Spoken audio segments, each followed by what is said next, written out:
Ô, João Mirante, eu tenho uma participação para trazer nesse canal, João Mirante. Diga. Eu hoje conversava com meu amigo professor Cláudio. Quem conhece o Portão 9 de outros tempos vai se lembrar. Professor Cláudio Marcelo, professor do CAP de Macaé, grande figura do Portão 9, figura histórica do Portão 9, e meu irmão, meu amigo de vida, certo? O coroa das panturrilhas, para quem também viu ele naquele registro de São Januário. E aí foi curioso, João Miranda, porque eu mandei para ele um vídeo do Rizek falando da Flapress. Vocês devem ter visto esse corte, vocês não viram, daqui a pouco a gente passa. E aí o homem já estava engatilhado, ele já estava maldando. Ele acha que eu não reparei, mas eu reparei que no pós-jogo ele entrou nesse chat aqui e estava alucinado. Ele também acha que eu não sei, mas eu soube do nível dos comentários que ele mandou em grupos aos quais eu não participo, que me foram encaminhados. A revolta chegou a ter ofensas para o nosso treinador que eu não posso pronunciar aqui porque foram gravíssimas, né? Tirando um pouquinho da intimidade ali do professor Cláudio. Ele foi estratégico, João Miranda. Isso foi hoje de manhã. Ele simplesmente ignorou o Rizek, não ignorou porque ele foi estratégico demais, né? Ele falou: é verdade, Gustavo. É aquilo que a gente sempre fala. E aí ele me mandou 2 áudios. Um áudio de 2 minutos e meio, outro de 3 minutos. Eu queria compartilhar com o senhor. Bota aí, então. É o do professor Cláudio. Posso te mostrar? Pode botar. Atenção. Aspas para Cláudio Marcelo. Fala, meu amigo, tudo bom? Pô, tô enroladíssimo, cara, muito trabalho.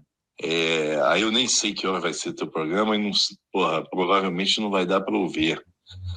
Mas, então, cara, é o seguinte. Primeira coisa, isso não significa, obviamente, escantear o Verratti, né? Do nada. E nem tirar a importância do Verratti nos últimos 2 anos, etc. Né? Claramente não é isso.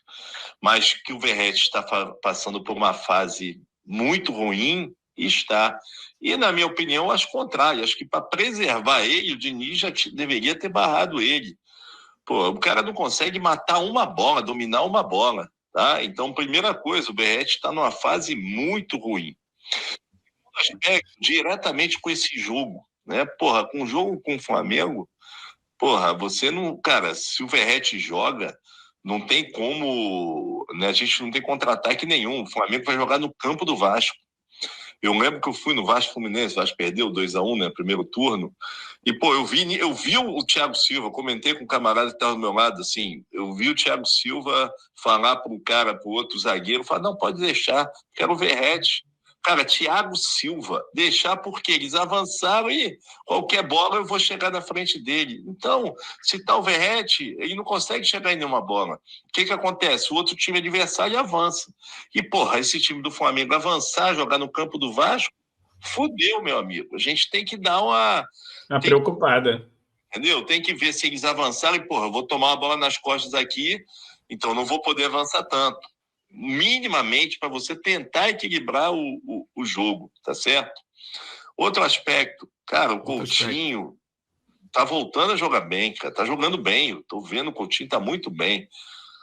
Porra, assim, o Verratti limita o Coutinho o tempo todo, cara, ele é incapaz de tocar a bola, ele não tá conseguindo nem segurar a bola, nem matar a bola, quiçá fazer uma tabela, cara, ele não faz uma tabela, prejudica demais o Coutinho. Porra, o Coutinho pegando a bola com 3 caras correndo, porra, é uma coisa, cara. Ele pegando a bola tendo que segurar, porque o Verratti é incapaz de se desvencilhar do marcador, de fazer um toque de bola, é outra. Então a gente prejudica demais o Coutinho. Porra, o Coutinho tá jogando bem. Então, para você potencializar ele, não tem como o Verratti jogar esse jogo, mas de jeito nenhum. Do nada, João Mirante. Cara, por fim, essa questão de se apegar ao jogador, beleza, o Verratti merece todo o aplauso, todo o mérito. Vai ser importante ainda, com certeza. Tem jogo em casa para ele jogar, pode entrar no decorrer do jogo, agora tem que melhorar. E outra, não dá para ficar se apegando a jogador. Um exemplo concreto, cara, o Tiquinho, meu irmão. O Tiquinho, em 2023, foi um dos melhores jogadores do Brasil. Jogou pra caralho, meteu muito gol, né? Arrebentou. Tirando lá aquela fase final, que ele perdeu um pênalti contra o Palmeiras, mas, pô, jogou muita bola. Aí chegou em 2024, chegou um outro maluco lá, né? O Igor. Porra, barrou o cara, meu irmão. Barrou. E vida que segue. O Tiquinho nem continuou, cara. Tá aí no Santos. Santos também tá no banco. Ou seja, jogador de futebol, cara, tem altos e baixos. E o Verratti iniciou a carreira, né, digamos assim, para aparecer tarde. O cara já tá com 36 anos. Então não dá para ficar esticando a corda por um cara que não tá produzindo. E, porra, e não é craque. Então, assim, é um erro.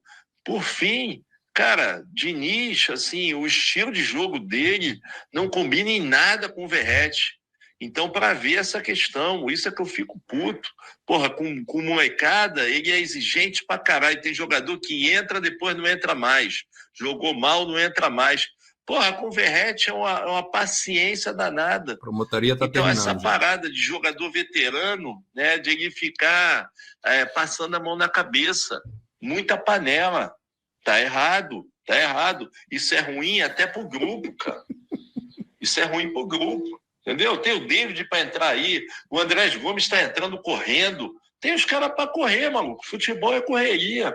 Esse jogo tem que Futebol correr. É correria, muito bom. Correr no cangote dos caras o tempo todo. Não pode dar mole. Então não dá. O Verratti corre ali para marcar ali na frente, cara, mas não tem velocidade para contra-ataque. Entendeu? Então é nesse sentido aí. Nesse sentido, tem jogo que não é para ele. Assim como pode ter jogo que é para ele. Mas, assim, e foi um erro, obviamente, um erro assim, absurdo a diretoria não buscar um substituto para ele ali, né? Até porque isso a gente falava no passado. O cara ficava muito cansado. Fora isso, essa parada do Diniz de deixar o cara o tempo todo, cansa, fica morto. Porra, jogador que fica morto não vai produzir, né? O cara não tem como. A perna vai pesar. Então é isso. Erro também da diretoria de não trazer mais alguém para revezar ali com ele. É isso. Beleza? Beleza. Então é isso, cara. Essas convocações, mas especificamente esse jogo de domingo, não tem menor condição dele estar em campo assim. Tá aí. Abração, cara. Tudo de bom. O espaço do internauta, professor Cláudio fazendo uma relatoria digna de Xandão, né?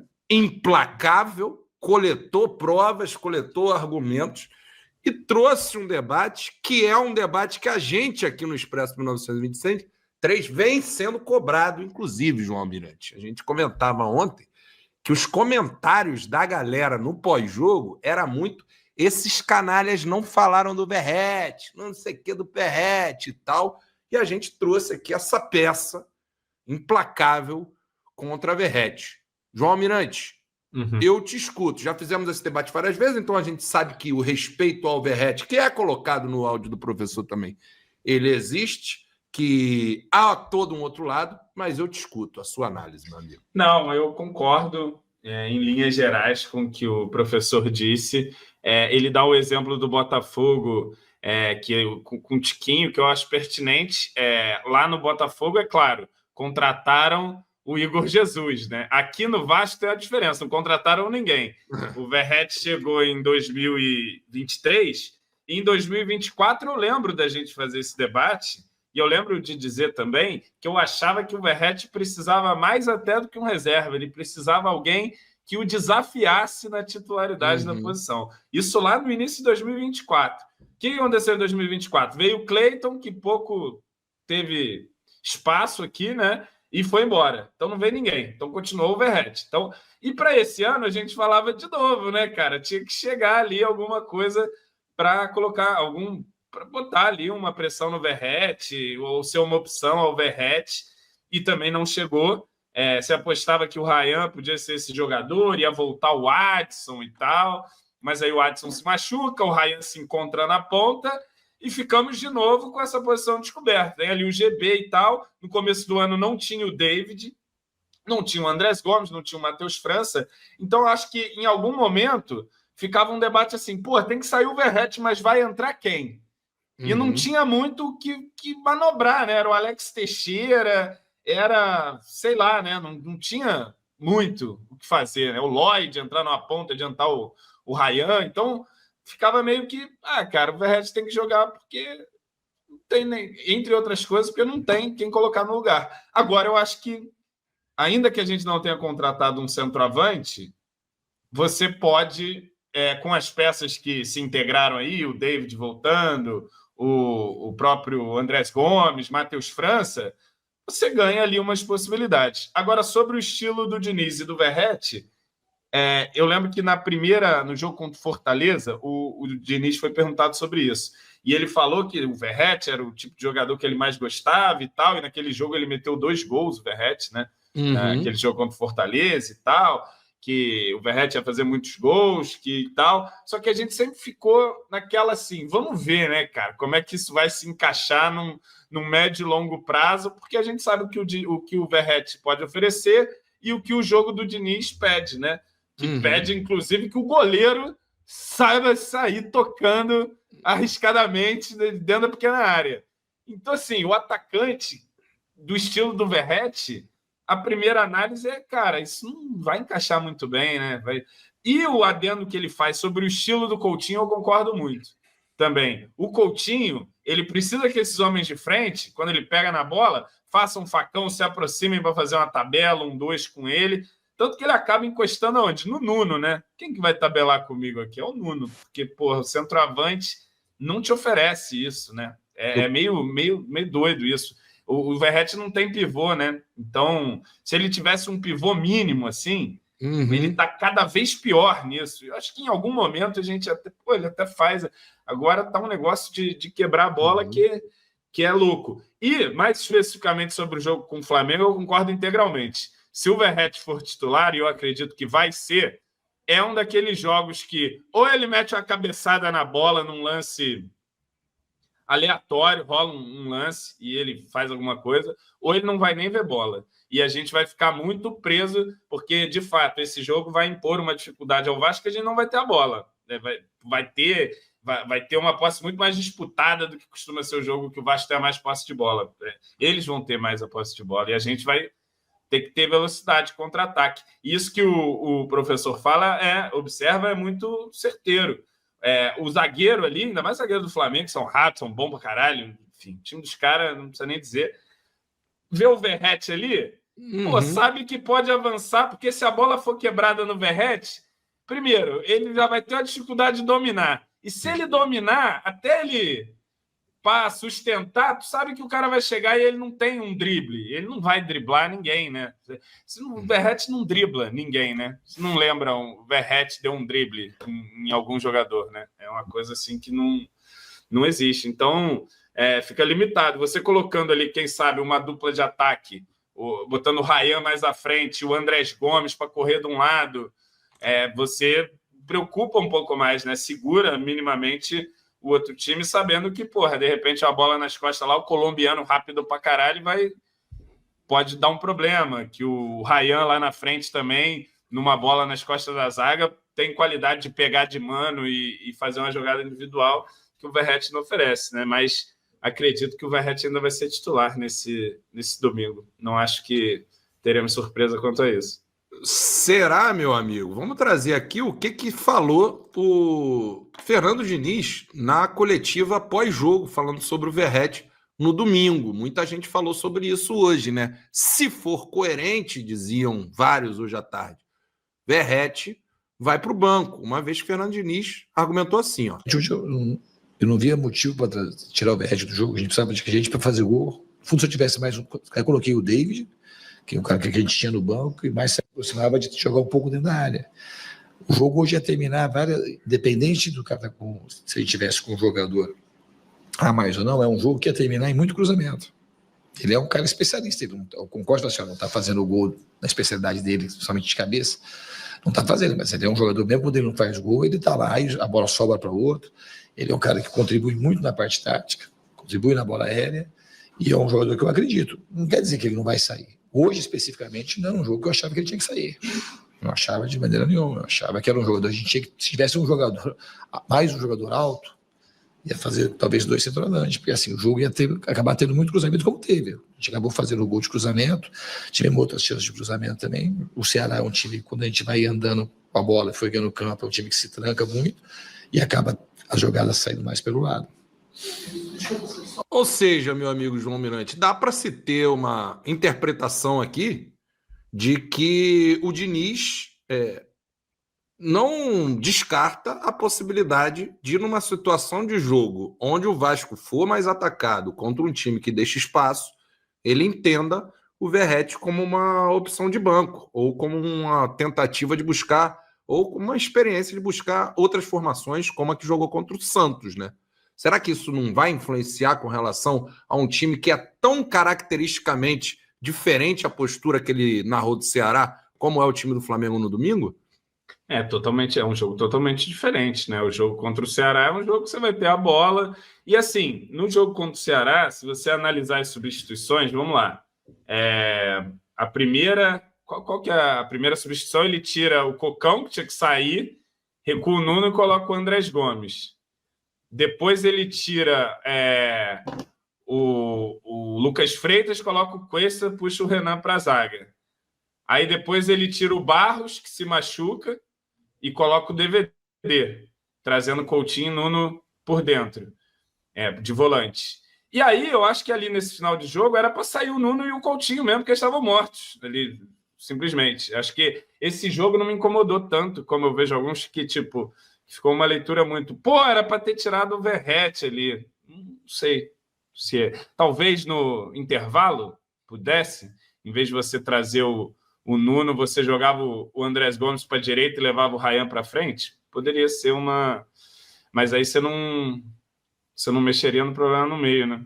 Eu tendo a concordar com a análise do Diniz. Eu tendo a concordar que esse jogo contra o Ceará estava se encaminhando, como de alguma forma foi, para um jogo de disputa na área, de área povoada e de necessidade de você ter um 9 de presença de área, de briga, de disputa, enfim.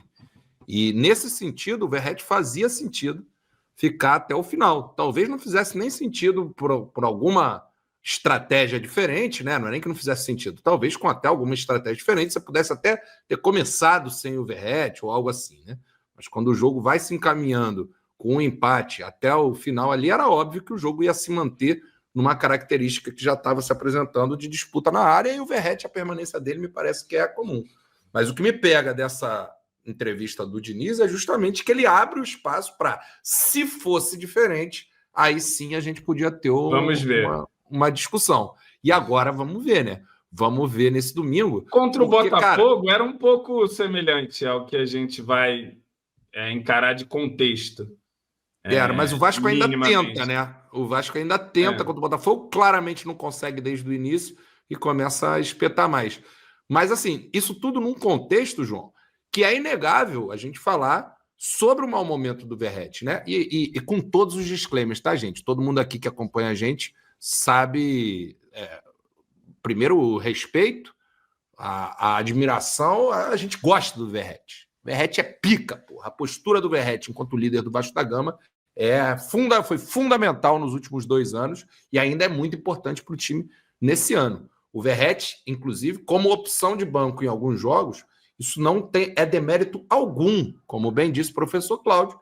Isso, inclusive, para ajudar, meu amigo, vai acabar queimando o cara, é isso. Os Verhaters, que é um absurdo para mim, né? Assim, essa falta, a galera que chega numa falta de respeito, mas ao invés de fazer o debate maneiro, porra, caramba, cara, o Verratti tem que sair, os caralho, já começa, você achar uma merda, essa merda desse jogador e tal, é também um pouco desse desgaste de que, de fato, o momento não é bom e o técnico talvez insista em momentos que não deveria. Né? Por mais que isso exista assim, na arquibancada em geral, que possa existir, é muito nós da internet, assim, é muito mais acalorado essa questão do que quando você vê os vídeos da Vasco TV lá. E aí, quando é que vai ser o jogo? É 2-0, é pirata, é o pirata, não sei o que.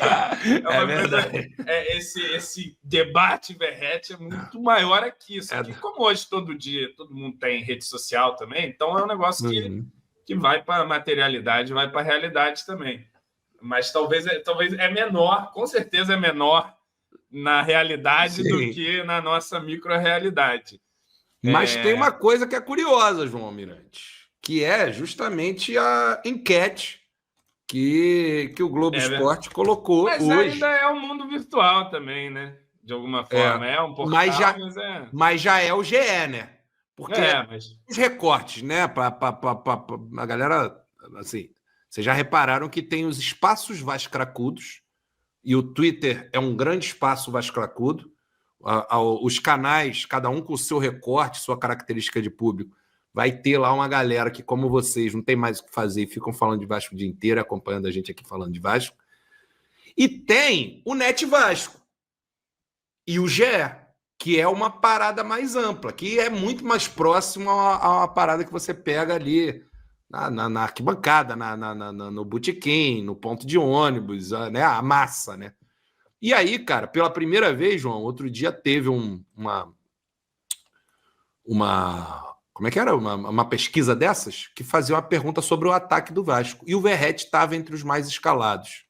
Pela primeira vez, meu amigo, saiu isso aqui, ó. Quem deve ser o titular do Vasco contra o Flamengo? E aí, meus amigos, 4 opções: Andrés Gomes, DVD, Matheus França e Verratti. Você quer que eu vote aqui, João Mirante? Vota. Quero ver seu voto. Vota em quem? Eu sei o meu. Eu voto no Colômbia. Adiantando o Ryan. Perdeu. Votei no DVD. No DVD. Deixa o segundo tempo pro Colômbia, pô, pra ele entrar. Mais um gol do Palmeiras, hein? 2-0. O meu amigo torcedor do River aqui falou no WhatsApp agora há pouco, estamos sendo amassados. É muito bom, né? Que o Palmeiras é aquilo, bora, Abel! Sei que lá, caralho, que eu tô reclamando, Abel, deixa eu olhar a tabela aqui. Pô, segundo, Libertadores, perfeita. É isso aí. Cada um com seus meus problemas, amigos, não é mesmo? Olha só isso aqui, cara. Quem deve ser o titular? Andrés Gomes, 40%, caraca. Olha aí. 30%. A galera adora o desconhecido também. A galera é seduzida pelo desconhecido, Gustavo. Não tem jeito. Moleque, e 25% pro Verratti. É a primeira vez, apenas 4,63 pro Matheus França, né? Pô, tá abaixo do DVD, pô. Olha aí. Tá abaixo do DVD. Tem 2 jogadores. O Verratti não é que tá com menos de 50% da galera querendo ele como titular nesse jogo de domingo, é importante que se diga, né? Nas características desse jogo de domingo. Ele tá muito abaixo dos 50%. Ele tá com 1/4 apenas. Tá abaixo de 2 jogadores. E o terceiro jogador, pô, é um jogador que tem muita qualidade, mas que demonstrou tá muito fora de ritmo. Então, de fato, isso traduz um pouco do momento, né, cara? E talvez da leitura e da sensibilidade que o Diniz precisa ter. A gente precisa lembrar também números, João Mirante, porque é números simples, números objetivos e lógicos. O Verratti, nos últimos 10 jogos, fez 1 gol de bola parada. O último gol do Verratti... De bola rolando, perdão, né? Vê todos os gols do Verratti no Brasileiro, por favor. Começa com eu falo, no Santos. Vou falar da época de Diniz, pode ser? Não, vamos do começo. Tu quer do começo? Tá bom. Um no Santos, 2 no Sport, um no Ceará. Mas eu tiro Sul-Americana? Vou botar, porque é a fase. É a fase. Do jogo do Santos, estreia no Brasileirão pra cá. Que é a estreia na Sul-Americana é na semana seguinte contra o Melgar. 3-3. Verratti faz 2 gols. Lembra disso? Um de oportunismo, 2 gols de oportunismo, com uma bola maravilhosa do Coutinho e a outra rebatendo uma bola, marcando em cima lá no alto. Na estreia, ele faz gol contra o Santos. Ele faz o 1-0 contra o Porto Cabejo no 4º jogo. 5º jogo do Vasco na temporada, Verratti faz 2 gols contra o Sport. Vasco 3-1 contra o Sport. Nesse momento estava todo mundo, é o Pirata, meu amigo, o Pirata é o Pirata. Pô, time do Carille. Vasco e Ceará no Castelão. Ceará 2-1, João Vitor entrega a paçoca. Quem fez o gol do Vasco? Pirata. Verratti. 0-0 contra o Flamengo. 0-0 contra o Lanús. Vasco perde de 1-0 contra o Cruzeiro e o Carille cai. E aí começa a sequência de Felipe. 1-1 contra o Operário, o Verratti não marca. Aqui é a primeiro momento do Verratti sem gols. Sequência de Flamengo, Lanús, Cruzeiro, Operário, Palmeiras e Puerto Cabejo 4-1. Ué, ele não fez gol nesse jogo, não? Não, foi o João Vitor. 4-1. Aí ele volta a marcar no 2-1 contra o Vitória, que é o último jogo do Felipe. Na estreia de Fernando Diniz, 1-0 Lanús na Fortaleza. E aí tem a estreia do Fernando Diniz no Brasileirão, a estreia de Fernando Diniz em São Januário. E o Verratti faz 2 gols. Faz 2 gols, João Almirante. Se não me engano, os 2 gols são em jogada com espaço. É jogada em velocidade do Vasco. É um cruzamento do PH, ele no meio da área, e um cruzamento do Piton, ele no segundo pau de carrinho. E eram os 2 ataques de transição do Vasco, né? Assim, contrariando um pouco o que se pode imaginar. Que o Verratti é um jogador para isso. Não, também se você tiver um jogo para o Verratti. Se você rolar a bola para o Verratti ali na área para ele chutar pro gol, ele vai acabar fazendo os gols. Mas, enfim, o Verratti faz 2 gols nesses jogos. O Vasco empata o jogo seguinte pela Copa do Brasil contra o Operário com o gol do Ryan. O Vasco perde para o Fluminense por 2-1. Ele faz um gol contra nesse jogo, o Verratti. Faz um gol contra nesse jogo.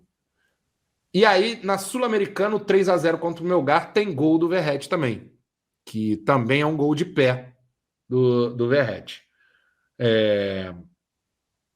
Bragantino 2-0. Verratti faz um gol lá em São Paulo, no Morumbi, no 3-1. Um dos gols é do Verratti. De pé também. Ele não fez nenhum, ele fez um gol de cabeça com o Fernando Diniz. Ele fez um gol de cabeça que é no cantinho contra o Independente Del Valle. Golaço, inclusive. Tá chegando esse jogo. Tem o 2-0 para o Botafogo, lá em Brasília. Tem o 4-0 para o Independente Del Valle. Tragédia lá no Equador. Tem o 1-1 contra o Santos. O gol é do Lucas Freitas. Aí tem um 1-1, esse jogo mencionado pela Sul-Americana. É o gol do Verratti de cabeça lá no cantinho. Lá Verratti, golaço de cabeça. Ele acha o gol totalmente. Aí tem um 1-1 contra o Internacional, o gol é do Ryan. 0-0 contra o CSA. 3-2 é o último gol com bola rolando do Verratti, 10 jogos atrás. Nos primeiros 12 jogos do Fernando Diniz, o Verratti, salvo engano, fez 4 ou 5 gols em 12 jogos. Acho que são 5 gols em 12 jogos. A gente estava contando aqui, mas eu me perdi. De bola rolando, tá? Não tem nenhum pênalti até aqui. É tudo bola rolando.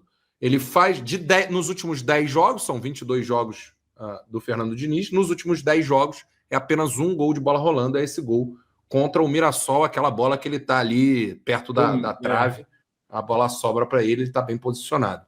De lá para cá, João Almirante, Vasco CSA, Vasco Atlético Mineiro, Vasco e Santos, Vasco e Juventude, Vasco Corinthians, Vasco Botafogo, Vasco Sport, Vasco Botafogo. Corinthians Vasco, e Galo ele faz de pênalti, né? Ele faz 2 gols, os 2 de pênaltis contra Corinthians e Galo. É inegável, né? De que, de fato, tem uma mudança da gente passando por todos esses jogos. Com o Diniz e antes do Diniz, com o Carille, era um Verratti mais participativo e, principalmente, a transição que foi acontecendo, talvez, na forma do Vasco jogar, tirando o Verratti com preponderância na marcação de gols com bola rolando, né? São 10 jogos, um gol, aquele contra o Mirassol, meu amigo. Que é uma sobra ali também, bem quase em cima da linha ali, não quero tirar o mérito. Não tem o que falar, né? Tá ali, o centroavante tá ali para dar a pernada na bola. Exatamente. É isso. Não Meus é a amigos, melhor fase do Piratola. Não tem muito o que falar, né, cara? Para esse jogo de domingo. Mas assim, o time, ele continua fazendo gol. Mesmo o Verratti. Porque fazer gol não tem sido o problema do Vasco, né? Verdade. A questão do Vasco é que toma gol pra caralho, né? É verdade. É verdade. É uma doideira, né?